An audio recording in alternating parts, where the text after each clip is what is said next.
자, 오늘 수열의 극한에 대해서 공부를 좀 해보려고 합니다. 수열의 극한이 솔직히 여러분 기억이 잘 안 나죠? 수능 시험 범위가 아니잖아요. 자, 그래가지고 학생들이 상대적으로 자기가 알고 있는 실력에 비해서 확 떨어지는 답안을 내는 대표적인 단원이 수열의 극한이라고 보시면 됩니다. 수리논술은 수능처럼 미적분 2 확률통계 기백에서만 출제된다는 원칙이 없죠. 전범위에서 다 나올 수 있기 때문에 수열의 극한도 잘 아셔야 되고, 원래 수열의 극한이 미적분 시작하는 가장 첫 단계이기 때문에 그 파트에 대해서 내는 것이 가장 기본적인 내용인데도 불구하고 학생들은 잘 몰라요. 알겠죠? 그래서 배웠을 때 효과가 가장 큰 단원 중에 한 가지입니다. 알겠죠? 근데 여기서 되게 아이러니한 게 있어요. 미적분이 원래 수학에서도 제일 중요하고 고등학교 수학에서도 제일 중요하고 실제로 수리논술에서도 가장 출제가 많이 되는 파트이긴 한데, 그 미적분의 시작이 뭐라고? 수열의 극한이잖아. 그럼 수열의 극한이 그 가장 큰 단원을 시작하는 가장 핵심적인 파트 중에 하나임에도 불구하고 뭐냐면, 수열의 극한은 여러분이 엄밀하게 배운 적이 한 번도 없습니다. n이 무한대로 갈 때 n분의 1은 0으로 가잖아. 알지? 왜? 누가 물어봤어. 만약에 n분의 1이 왜 n이 무한대로 갈 때 0으로 가냐고 물어봤어. 그럼 증명할 수 있어, 없어?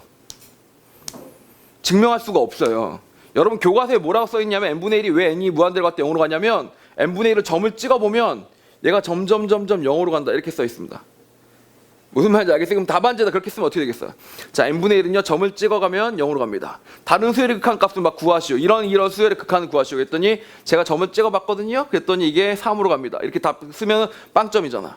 그러니까 지네는 그렇게 설명하면서 논술 답안지는 좀 그렇지 않잖아. 그러니까 이거 학생들 입장에서 도대체 뭐 어쩌라는 거야? 그냥 값을 구하면 되는 거야? 뭐 이런 것들이 되게 헷갈리는 파트가 수열의 극한이라고 보시면 돼요. 안 그래도 잘 모르는데 교과서 설명하는 방식이랑 수리논술 답안에서 요구하는 엄밀함이 또 달라. 그러니까 지금 뭐 어떻게 쓰는지 아무것도 모르겠다. 이 파트가 수열의 극한이라고 보시면 됩니다. 그래서 이 수업이 반드시 필요한 수업 중에 한 가지가 돼요. 알겠죠? 다시 정리할게요.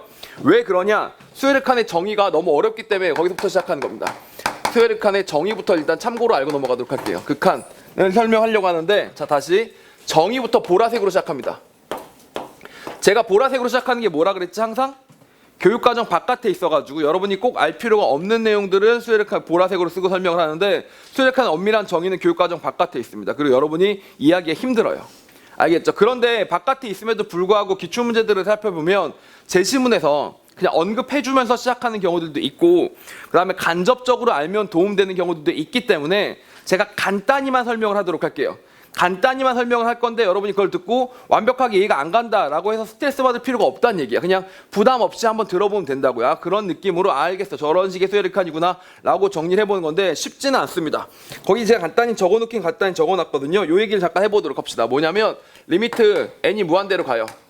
n이 무한대로 가서 an이 어디로 가냐면 알파로 갑니다. 자, 이게 우리가 일반적으로 알고 있는 수열의 극한의 정의지 않습니까? 얘를 뭐라고 할 때 알파로 간다라고 얘기를 하는 거냐면, 거기 써있네요. 어떻게 됐을 때를 말하는 거니, 임의의 입실런, 0보다 큰 입실런에 대해서. 자, 단어부터 낯설죠. 입실런이라는 건 뭘 말하는 거냐면 매우 작은 숫자를 얘기하는 겁니다. 0이 아닌 극소로 가는. 예를 들면 우리가 미분 따질 때 h 같은 거 많이 따지잖아. h를 0으로 보낸다, 이런 거 하지, 그치? 그런 것처럼 매우 작은 어떤 숫자를 보통 입실런이라고 얘기를 많이 합니다. 자, 이런 얘기를 좀 하면서 간단히 얘기를 해볼게요. 제가 카이스트 수학과를 나왔는데, 카이스트 수학과 애들 중에는 수학을 되게 좋아하지만 사회성이 엄청나게 떨어지는 친구들이 많이 있었습니다. 다 그렇다는 얘기가 아니라 그런 친구들이 꽤 많이 있었다고. 나는 안 그래. 알겠죠? 나는 안 그래. 자, 근데 그런 친구들이 좀 있었는데, 예를 들면 이런 식의 대화를 해나가는 거예요. 뭐 예를 들면 대학생들끼리 고기 뷔페를 갔어. 솔직히 고기 뷔페를 갔으면 대학생이 돈도 별로 없는데 고기 시커 먹을 기회니까 고기 뷔페를 정말 배 터지게 먹었단 말이야. 배 터지게 먹고 아이스크림을 먹어서 일단 배를 가라앉히고 다시 고기를 먹고, 아이스크림 먹어서 배를 가라앉히고 고기를 먹고, 이래가지고 정말 넣을 수 있는 만큼 더 넣고 정말 더 이상은 고기를 한 점도 못 먹겠다라고 했을 때, 아, 다 먹었어 하고 나오면서, 아, 더 이상은 1도 못 먹겠다, 정말 배 터지겠다 라고 얘기를 하면 그냥 배 부르다는 얘기잖아. 그럼 나도 그래, 뭐 이런 식으로 하면서 좀 잘 먹었다, 뭐 이렇게 해야 대화가 이어지는 건데, 거기서 수학적으로 반박을 합니다. 더 이상 1도 못 먹는 건 아니지. 솔직히 네가 혀 내밀어 가지고 거기다가 미숫가루 하나 떨어뜨리면 그 미숫가루 정도는 삼킬 수 있으니까 조금 더 먹을 수 있는 거지. 뭐 이질할 떠는 새끼가 하나 있었습니다.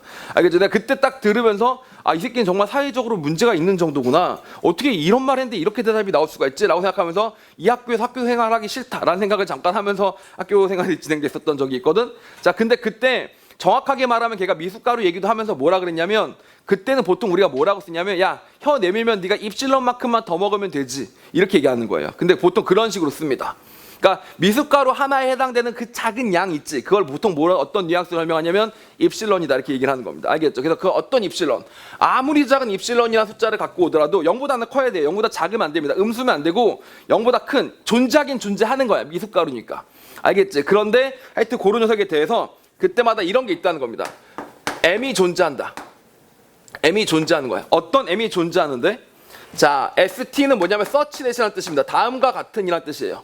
다음과 같은 M이 존재한다. 어떻게 존재하는 거냐면 N이 M보다 커지면, 숫자가 M보다 커지면 그때부터는 AN과 알파의 차이가 입실론 이하로 줄어드는 그런 M이 존재한다. 이거를 AN이 알파로 간다라고 설명을 합니다. 알아듣겠어? 전혀 못 알아듣겠죠? 정상입니다. 알겠죠? 못 알아듣는 게 정상이에요. 지금 저걸 듣고 오 했어. 그러면 걔는 천재입니다. 다시 설명을 드릴게요. 이게 무슨 말이냐? 자, AN이 알파로 간다는 얘기는 AN이 막 왔다 갔다 해 이렇게 가다가 점점 어디로 간다고 진짜로? 알파로 가기 시작해서 이 라인으로 알파로 지금 쫙 모이기 시작하는 거예요. 이렇게. 그걸 우리가 뭐라 그래? AN이 알파로 수렴한다라고 얘기를 하죠. 알파에서 놀고 있을 때. 자, 즉 다시 말하면 뭐냐면 그 어떤 인간이 아무리 작은 숫자를 갖고 오더라도, 그러면 다시 말하면 봐봐. AN의 알파와 AN과 알파의 차이가, 요 폭 차이가 입실론보다 작아지는 순간이 존재하죠. 지금 보세요. 만약에 봐봐. 얘가 정말로 어디로 간다면? 알파로 간다면 내가 만약에 거기서 플러스 마이너스 입실론만큼은 벌려도 결국 걔가 진짜로 알파로 오는 거라면 아무리 조금 벌려도 결국엔 이 안으로 들어오겠어 안 들어오겠어? 들어오겠지. 일정 수준 이상 되면 들어오기 시작하겠지. 알파로 진짜 가는 애라면. 이거 무슨 말인지 알겠습니까? 그런 애가 항상 내가 아무리 조금이라도 잡아도 그때마다 M이 존재하면 그걸 뭐라고 한다고? 수렴한다라고 하는 거고. 근데 예를 들어서 보니까 얘가 어떤 성질이 있냐면 알파로 가는 것처럼 알파로 거의 다 왔는데 이 새끼가 가끔 한 1억 변마다 한 번씩 알파 플러스 0.1 이렇게 되는 거야. 누가 또 갑자기 가다가 알파 하다 갑자기 1억 번 지나면 알파 플러스 0.1 이렇게 가는 그런 수열이 있었다고 칩시다.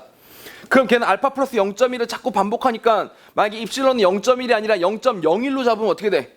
그 밴드로 들어갈 수가 없게 되는 거지. 자꾸 1억 번째마다 밖으로 튀어나오게 되는 거니까. 그럼 걔는 수렴한다고 보지 않는 거라는 거죠. 그래서 AN이라는 놈이 알파로 간다는 얘기는 무슨 뜻이냐면 알파 플러스 마이너스 입실론만큼을 쫙 벌려주면 그 안에는 결국 들어간다. 언젠간 결국 들어간다. 그걸 뭐라고 한다고? AN이 알파로 수렴한다라고 얘기를 해준다라고 생각해 주시면 돼요. 잘 이해 안 간다면 그냥 넘어가시면 됩니다. 알겠죠? 어차피 그러면 지금 이 정도 설명인데 이해 안 가면 뭐겠어? 제시문 나와도 뭐가 있어? 이해 안 가겠지? 넘어가시면 됩니다. 알겠죠? 왜냐하면 그걸 아는 걸 바탕으로 문제를 물어보진 않을 겁니다. 제시문에 그냥 써 있을 텐데 내가 염려한 건 이거야. 충분히 이해할 수 있는 학생인 거지. 그런데 제시문에 갑자기 이런 말을 처음 보다 보니까 시험장에서 갑자기 그거에 꽂혀가지고 이게 무슨 말일까 곰곰이 고민하다가 한 15분 고민한 덕분에 걔가 깨달아 버렸어. 그런 동안 15분은 시간이 흘러갔지만 지는 문제 푸는데 아무 도움을 받지 못한 상태가 일어날까봐 알놈은 미리 알으라고 지금 설명드리는 거고, 모를 것 같으면 지금 나중에 시험장 가서도 모르시라고 그냥 지금 걸으시면 되는 겁니다. 알겠죠? 알 필요가 전혀 없어요. 이걸 기반으로 문제를 풀게끔은 안 나오는데 교수님 입장에서는 극한에 대한 얘기를 할 거니까 극한의 정의 정도는 써주자 이런 호의에 써주는 거라고 보시면 됩니다. 그러면 여러분은 사양하시거나 받아들이시거나 둘 중에 하나를 하시면 되는 거예요. 난 이해 갔다. 받아들이면 되는 거고요. 이해 안 가는데요? 됐어요? 자, 이렇게 하면 되는 겁니다. 알겠죠? 아무 상관없는 것들입니다. 그래서 이 녀석이 정의예요. 이걸 입실론 델타 노법이라고 합니다. 여기 입실론이 있고 이 M 이상으로 가니까 이걸 정확하게 말하면 입실론 델타 노법이라고 해서 나중에 함수의 극한이랑 이어지긴 하는데 그런 것까지는 아실 필요 없고, 또 이것도 한번 비교해 보겠습니다. 이건 좀 재밌죠? n이 무한대로 가요. 이건 알아놓으실 필요도 있습니다. 한양대에서는 비슷한 문제가 나오기도 했었죠. 제시문이 나오기도 했었죠. an이 무한대로 갑니다. 무한대로 가는 것도 똑같이 비슷한 아이디어로 생각해 보도록 하겠습니다. 무한대로 가는 건 뭘 무한대로 간다고 할까? 무한대로 간다는 게 뭐야? 말 그대로 무한대로 가는 게 뭐예요? 무한대가 뭡니까? 커지는 상태? 그러니까 이런 상태라는 건 이런 거죠. 커지는 상태인데 무한히 안 가고 그냥 계속 커지고만 있을 수도 있잖아. lnx 같은 거. lnx도 무한히 가긴 가지만, 그지? 커지는 게 뭐 좀 더 구체적으로 말하면 뭐냐면 네가 아무리 큰 수를 갖고 와봐라. 나는 결국 그걸 넘는다. 이게 무한대로 가고 있는 상황이라고 보시면 됩니다. 맞죠? 어떤 함수가 무한대로 가. 그럼 걔는 무슨 뜻이야? 야, 네가 아무리 큰 수를 대보라고. 결국에 나는 걔를 넘을 거다. 알겠죠? 그게 진짜 무한대로 가는 거지. 내가 커지고는 있는데 얘가 무한대로 발산하지 않고 결국 수렴해버려. 그러면 봐봐. 그거보다 높은 거 잡으면 어떻게 돼? 넘지 못하지 않습니까? 무한대로 간다는 건 무슨 뜻이라고? 아무리 큰 걸 가져와도 결국 나는 그걸 넘을 것이다 를 얘기하는 겁니다. 알겠죠? 자, 그걸 수식적으로 다시 설명하면 이렇게 되는 겁니다. 보세요. 아무리 큰 걸 갖고 오더라도, 야, 네가 아무리 큰 m을 갖고 오더라도 그때그때마다 적당한 라지 m이 있어서, 어떤 라지 m이 있냐면 내가 적어도 m번째만 넘어가는 순간이 되면, 그 기준만 넘어가는 순간이 되면 그때부터 AN은 뭐보다 크다? M보다 크다. 그 AN은 N보다 크다가 되는 겁니다. 알겠죠? 이걸 만족한 애들이 있다, 이런 얘기가 되는 겁니다. 다시 뭐라고? 이건 간단히만 정리해보자. 뭐라고? 어떤 놈이 무한대를 갖고 왔다면, AN이 무한대를 갔는데 그건 무슨 말이야? 너 그럼 조도 넘어? 나 넘어. 언제부터 넘는데? 한 100만 번째부터는 조 넘어가. 아 그래? 자 그럼 이제 조가 있는 거. 조를 넘으려면 뭐가 필요한 거야? 100만 번째가 필요한 거죠. 너 그러면 100조도 넘어? 100조도 넘어. 얼마부터 넘는데? 1000만 번째부터는 그래. 그럼 또 1000만이 되는 거죠. 다시 말하면 여기다가 조를 집어넣으면 여기 뭐가 되고? 100만이 되고, 100조로 집어넣으면 여기 뭐가 되고? 1000만이 되고, 이런 식으로 내가 항상 그때마다 뭘 될 수 있으면, 라지 M을 될 수 있으면, 그거 넘으려면 이만큼만 있으면 돼 라고 얘기할 수 있는 라지 M이 존재한다는 보장이 있으면 걔는 뭐로 가는 거야? 무한대로 가는 거다 라고 보시면 되는 겁니다. 알겠죠? 이 정도는 조금 감이 잡히는 친구들의 폭이 넓어질 것 같은데 그거는 내가 잘 가르쳐서 그래요. 아야 이거 진짜 얘들아, 진짜야 진짜. 네, 장담하는데 대학교 가면 미적분 다시 배우게 될 겁니다. 미적분 다시 배우게 될 때 이 내용에 대해서 다시 한번 엄밀하게 설명을 해주실 거예요, 교수님들께서. 잘 이해 안 갈 거야. 진짜예요. 이건 좋은 설명 들었기 때문입니다. 알겠죠? 자, 이렇게 말로 잘 설명할 수 있는 사람, 선생님을 만나서 기쁘다라고 생각해 주시면 되고, 자, 눈에 표정이 썩어가니까 이쯤 하고 넘어가도록 하겠습니다. 알겠죠? 자, 그래서 이게 원래 수열의 극한의 무슨 정의라고? 엄밀한 정의예요. 엄밀한 정의인데, 그럼 예를 들어서 이런 거 이렇게 풀면 되겠니? 봐봐. 리미트 n이 무한대로 가는데 n분의 1은 0으로 간다. 이걸 풀어야 돼. 근데 n분의 1을 구하시오라고 시킨 거야. 그 수리노술 문제에서. 근데 내가 그냥 바로 여기다 0이라고 안 쓰고, 왜냐하면 이러이러하기 때문에 라고 하면서 막 이걸로 막 증명을 한 다음에 따라서 0으로 간다 이렇게 써야 돼? 아니라는 거예요. 알겠죠? 이 내용을 가르칠 수가 없었던 거야. 너무 어려우니까 이걸 고등학생한테 가르치는 거는 안 가르치는 걸로 하자가 된 겁니다. 알겠죠? 그래서 그냥 이런 건 어떻게 쓰면 돼? 그냥 0이라고 쓰면 되는 거예요. 그럼 이 얘기는 왜 했냐? 이런 게 제시문에 나오기도 하니까 그냥 참고로 알아놓으라고 해준 거라고 보시면 되겠습니다. 알겠죠? 그래서 이런 것들을 기반으로 하는 걸 뭐라고 한다? 수열의 극한으로 간다라고 얘기를 해준다라고 보시면 되겠습니다. 덕분에 이거 한번 듣다 보니까 뭘 알게 됐어요? 무한대란 무엇인가에 대해서 다시 한번 생각해보는 계기는 좀 됐지 않습니까? 알겠죠? 자, 이런 식으로 공부를 하겠다 이런 얘기입니다. 그럼 다시 정리해볼게요. 수열의 극한의 엄밀한 정의는 교육과정이 아니다. 교과과정이 아니다. 절대 물어보지 않는다. 이렇게 되니까 답안을 작성할 때 어때야 되겠어요? 교과과정에는 맞으면서, 맞죠? 교과과정에서는 맞으면서도 엄밀하게. 그런데 엄밀한 정의는 쓰지 않게. 그치? 감점도 안 당해야 되고 교과 과정에도 맞아야 되니까 이건 사실 어느 정도 노하우가 필요하죠. 이럴 땐 이렇게 한다, 저럴 땐 저렇게 한다의 노하우가 없이 학생들 입장에서 보면 되게 막막한 풀이가 돼버립니다. 알겠죠? 그래서 심지어는 예를 들면 뭐 서울대 수리통계학부 4학년이고 유학 갈 예정이야? 자, 예를 들면 조교를 뽑았어요. 조교를 뽑았는데 서울과학부 후배에다가 서울대 수리통계학부 4학년이고 유학 예정이야. 그래서 만났어. 그 기존 조교의 친구랍시고 첨삭하겠다고 왔어. 자, 그럼 그 친구의 수학 실력을 내가 검증해 볼 필요가 있어 없어? 사실은 없지. 서울대 수리통계학부 4학년 유학 갈 예정이 학점도 다 나와 있고 지금 뭐 하버드나 뭐 MIT나 이런 데서 박사과정으로 뽑아가겠다는 친구를 대치동에서 첨삭을 하시려면 그 정도 수학 실력으로는 부족하죠. 이러면서 내가 테스트 쳐봐야 돼?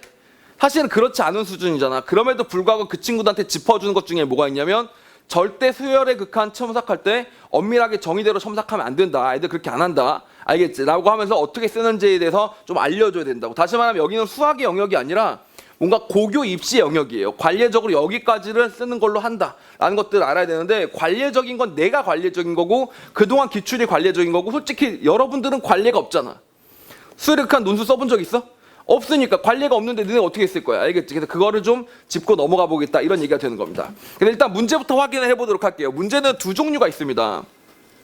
수열이 있는데 이렇게 물어보는 거야. 수렴하긴 하니? 이렇게 물어보는 거야. 수렴하긴 하니? 그 뭐라고만 써주면 돼. 수렴합니다 라는 것만 증명을 해주면 되는 거예요. 알겠죠? 수렴하냐 라고 물어봤습니다. 수렴하는지 여부를 판정하시오. 그럼 뭐라고 하면 돼? 수렴한다. 이래 이래서. 아니면 수렴하지 않는다. 이렇게만 얘기해주면 되는 겁니다. 알겠죠? 자, 그리고 아니면 수렴하는 값을 구하시오는 무슨 뜻이야? 수렴하는 값을 정말 구해야 되겠지. 근데 구할 때는 굳이 정의를 쓸 필요까지는 없다고. 또 구하는 방법이 있어요. 예를 들면 샌드위치 정리 같은 거. 알겠죠? 그런 것들을 쓰시는 겁니다. 그리고 여러분이 익히 알고 있는 수열의 극한 계산하는 방법들 있지. 예를 들면 차수가 달라. 분수식인데 밑에가 차수가 더 높아. 그럼 n이 무한대로 가면 어디로 가? 걔가 0으로 가잖아. 그런 것들은 뭐야? 증명 없이 쓰시면 돼요. 교과서에 나온 계산식들은 그냥 쓰시면 되고 그걸 활용해서 적절한 이론으로 수열의 극한값을 구해나가는 거라서 문제는 두 가지로 나뉩니다. 첫 번째 뭐가 있다고? 수열 하냐 안 하냐 묻는 거. 두 번째 뭐가 있다고? 수열이 어디로 수렴하는지 묻는 거. 물론 세 번째 케이스 중에 이런 것도 있겠죠. 수열이 1위로 수렴함을 보이시오도 있겠지만 그거는 실제로 이 값으로 수렴한다는 걸 구하는 과정과 큰 차이가 없기 때문에 결국 여러분이 봐야 되는 건 뭐다? 수렴하는지 여부를 밝히는 방법, 그 다음에 수렴 값을 구해서 그걸 함수의 극한값이라고 하죠. 극한값을 구해나가는 과정. 이렇게 두 가지가 있다고 보시면 되겠습니다.